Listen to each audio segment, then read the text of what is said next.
Dan, it's all yours. All right, I can see, and I hope you guys can too. I'm going to bring up my little PowerPoint here. Beautiful.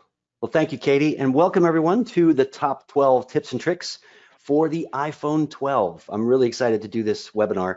I did one a while back, and it seemed to go over really well because it was showing people how to use tips and tricks on a phone that they had no idea existed. You know how to check your email, you know how to surf the web, you can play your games, but there's hidden features that aren't readily available and not always announced by Apple in the mainstream to really work efficiently and have some fun with your phone. So some of these tips are just for fun, and a lot of the tips are, you can use them for work-related purposes. You'll be able to use them for fun. The one that I really like the most, I'm saving for the end because I want to end with a bang.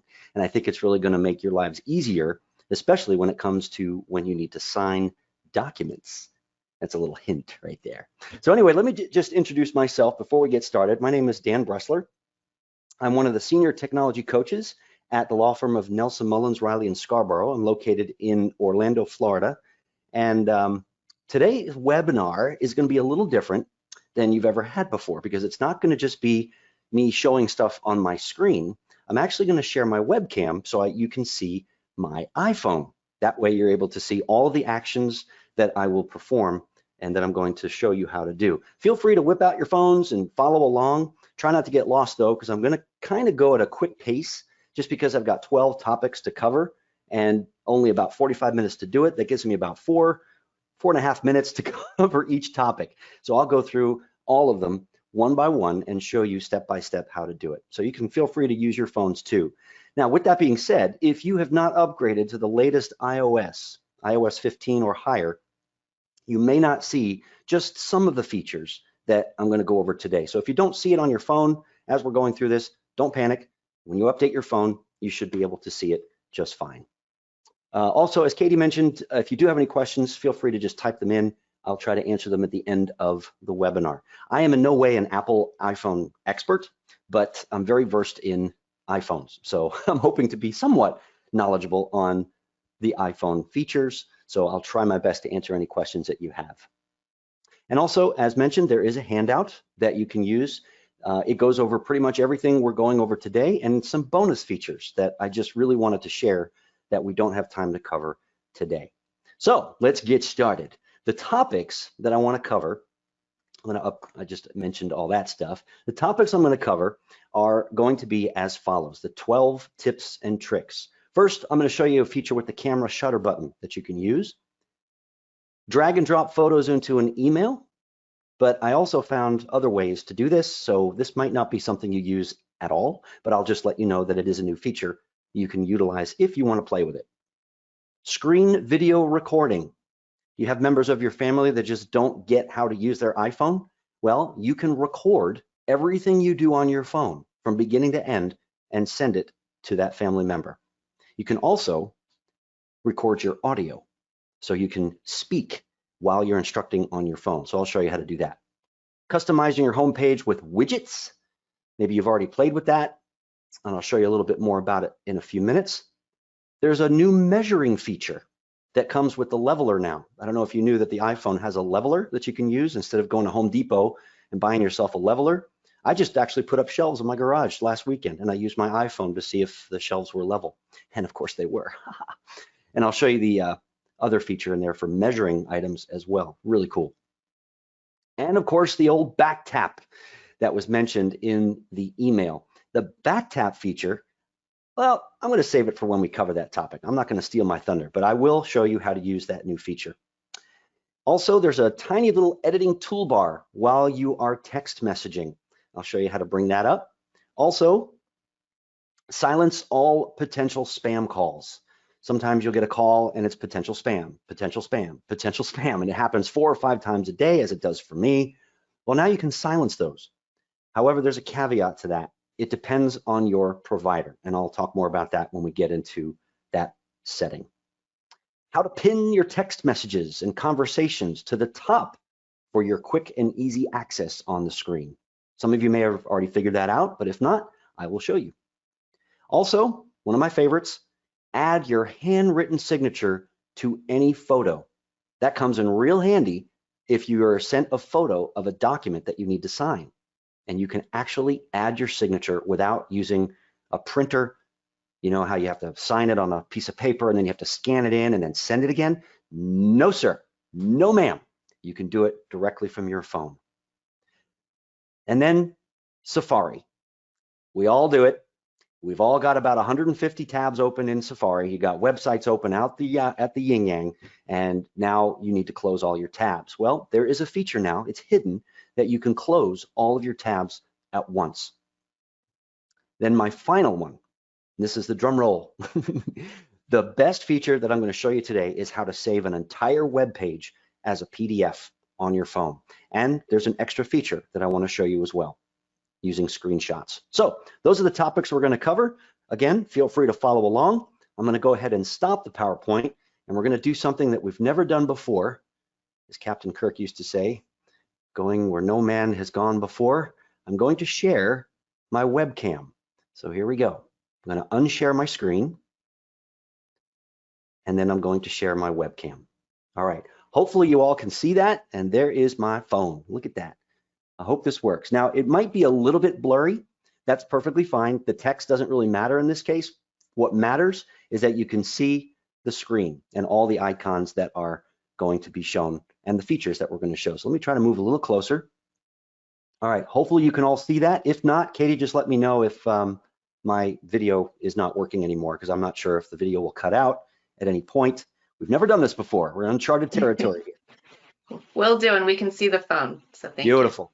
Okay, so here's the first feature. Tip number 1, we'll get started with the first feature, which is the camera shutter button. We all take pictures with our phone. You go to the camera and you take a picture. Bloop, there you go. Well, if you want to instantly switch over to video, you don't have to try to slide over and switch to the video portion. You can actually just hold down the video, or sorry, hold down the camera shutter button, and it starts recording video right now. But what if you have a long video? Maybe you're at a concert and you're trying to record a 10-minute song. You're gonna sit here with your finger on the button the whole time? I don't think so. So if you look, there's a little lock button over to the right. If I slide it over, now it can record. It continues recording without having to have my finger on the button. And then of course, when you're done recording, just stop and it goes back to photo. So just an extra feature that they've added for the camera, the shutter button. If you hold it down and drag it, it will lock the video mode. Feature number 2. I put this one up front because I really don't think you guys are going to use it that much, but I'm going to show it to you anyway. So let's say you're composing a new email, right? Send it to myself, not to Danita. I'll send it to Nelson Mullins. There we go. I'll do test. If you wanted, as you're typing your message, if you wanted to insert a photo from your photo library, you can do it in several different ways. The first way, if you ever play with this little arrow here on the right side, if you tap on that, it brings you to all these features that you can insert into your email, whether it's your photo library, you want to take a picture right now, you want to change your font. Look at all the settings for your font now. Bullets and numbering, indentation, colors, font size, strike through. That wasn't there before. Now they put it on the new release. You can also insert a file from your phone, scan a document right now, which if I scanned a page of the document right now, it would put that text in my email. And of course, the markup button. You can highlight, you can change all sorts of things in your text. But the other way to insert an image is if you press and hold in the body of the message like this, you get the toolbar that comes up. You can scan a document. I don't know if you have ever tried doing that, but it is pretty cool. And then if you click the arrow, you can insert a photo from your library or attach a file. But there's yet another way to do it, and this is more complicated. For those of you who are really advanced on iPhone usage, this one's for you. So I'm going to go back into, I leave the email open. I'm going to go back into my photos. All right, there's a photo of one of our favorite roller coasters at Cedar Point. Woohoo! All right, so I've got a photo here, but I'm going to go back to my photo library and I'm going to select it and hold it. And when you do that, you get a bunch of options.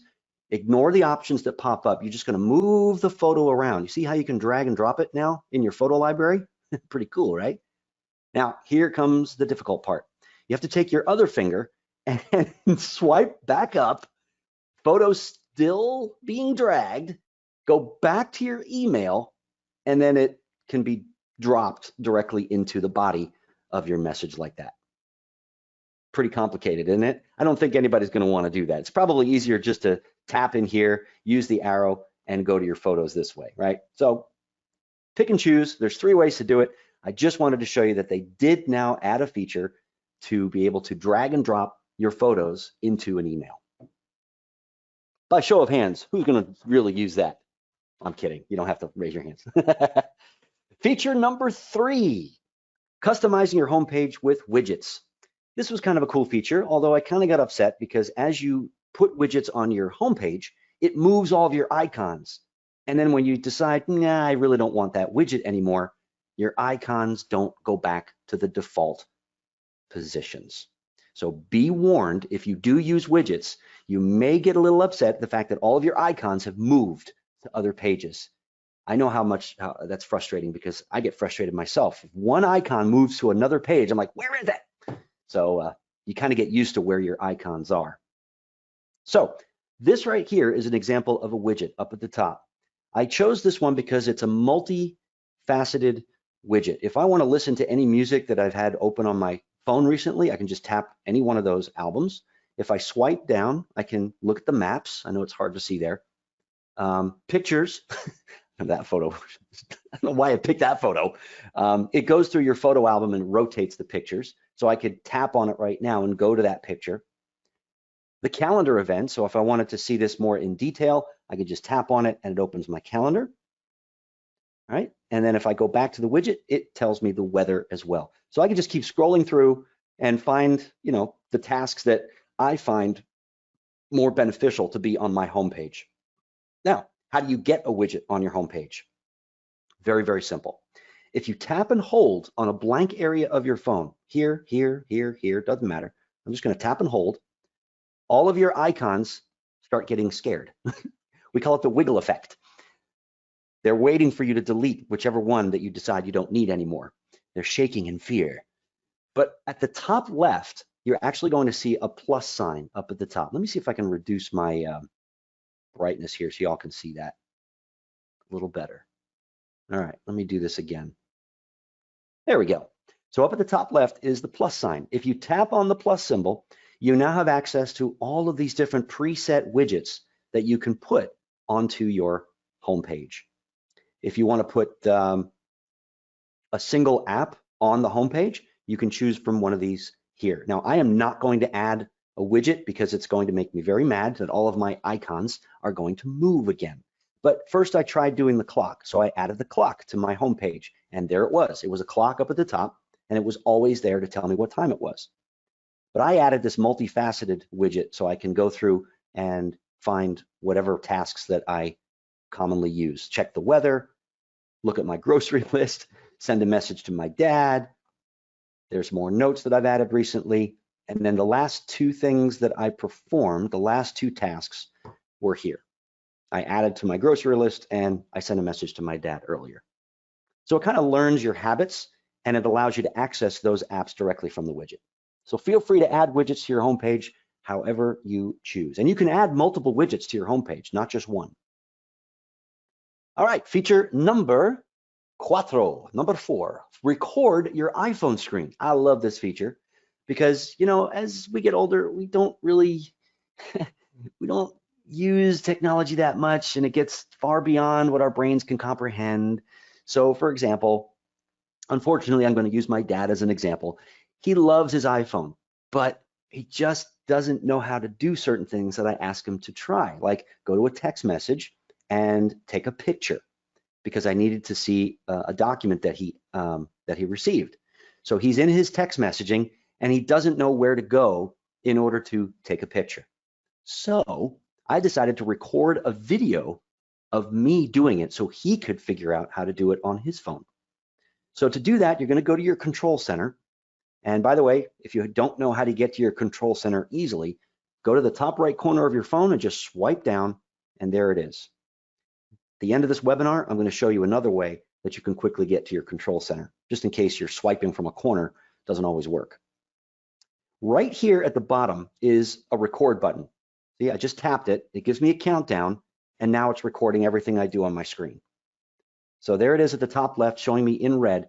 Everything I do right now is being recorded. Tap on the camera, take a photo, hit done, and I can hit send. I'm not going to do it, but that's the steps that I would have showed my dad if he needed to know how to take a picture inside of a text message window. So I'm going to go ahead and stop recording. You just hit the red record option and hit stop. All of that has been recorded, and it tells me that my video is saved in my photos. So let me go to that photo. There it is. But there's only one drawback. There's no audio. You cannot hear me talking during this video. So what I'm going to show you now, let me delete that. I'm going to show you now how to record a screen capture with your voice. So I go back to the control center. Instead of just tapping on the record button, like a lot of the things I'm going to show you today, you're going to tap and hold on that button. So I'm going to tap and hold it, and there we go. At the very bottom, there is a microphone option. You can see the default is turned off. If I go ahead and turn it on and then start recording, 3, 2, 1. I'm going to get out of what this is. Oh, I have to get out somewhere. There we go. Now I'm going to instruct you on how to take a picture in your text messages. First, go to your text message, click the camera, take the photo, and click done. When you're satisfied with the picture, press send. All right, I'm done recording, so I hit the red button at the top. I hit the stop button.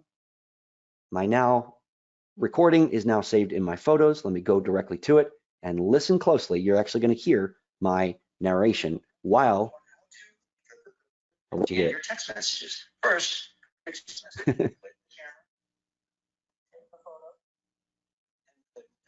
See? So now you can do instructional videos for anybody in your family on how to do things on your iPhone simply by using the record button with the microphone. See if I can get rid of that picture. It's not letting me get rid of it. All right, that's okay. I'll just get out of it. All right, so that's how you record your iPhone screen. Now, one of my favorite features as well, the measuring and leveling option. You're going to find the measure and the level option in your utilities group.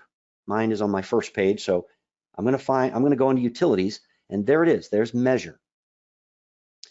Here's a little extra tip I'm going to tell you about. No extra charge for this one. I don't know if you have as many apps that I do on my phone. Look at all these. I've got like 8 pages worth of apps, and yes, I use them all. But there's times where I don't know where the icon is that I'm looking for. For instance, I always am trying to find my Xbox app because I need to get into it from time to time for my nephews because they love the game with me. Well, instead of having to figure out which page it's on, if you just swipe down anywhere in the middle of your screen, just do that, swipe down, you get a search box and you can just start typing in the name of the app you're looking for and it brings it right up at the top. So I can just access it right there. So I showed you that because if you don't remember where the measure or leveler is, you can just go back to your home screen, swipe down, and type in measure. And there it is. So I'll just tap on the measure option. And at the bottom of the screen, hopefully you can see it down there, there's measure and level.